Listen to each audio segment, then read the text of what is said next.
Today I'm going to show you how to make delicious Miyan Kuka, or in other words, soup made using Baobab.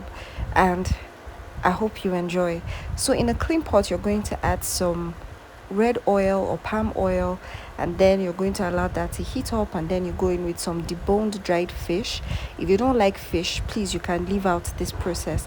And then you're going to add some grounded pepper, that's tatashe, and some atarodo, and you're going to mix that to combine. You're going to allow that to fry for a bit, and once that has fried, you're going to go in with some properly cooked beef or whatever protein of choice. It can be beef, it can be goat, it can be chicken, whatever it is. You're going to add it at this point with the meat stock, and once you add that, you're going to allow that to boil for a bit, and then you're going to add some of your locust beans, or in other words, it's also called the dawadawa. You're going to add that, and you're going to allow that to cook properly, allow that to boil, and then after a few minutes, when everything has just come together, you're going to gradually mix the baobab flour or kuka flour, and then you're going to mix that until you have the consistency that you want. Now, you don't want to add too much because you don't want to be too thick and you don't want it to be too runny, so it should just be in between. You're going to keep mixing so that you don't have any lumps or anything while making the soup.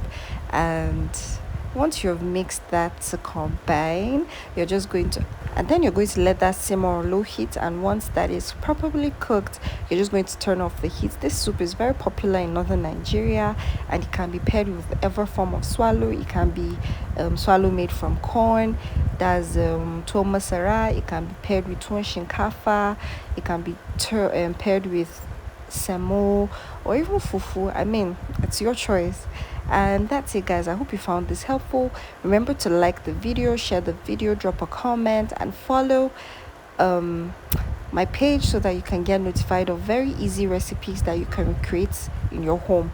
So I just added some toka. This is very optional because it helps to give the cooker a bit of draw, not exactly drawy, but it just gives that very nice drawy feel. And then it also prevents heartburn, because some people experience heartburn when they eat cooker.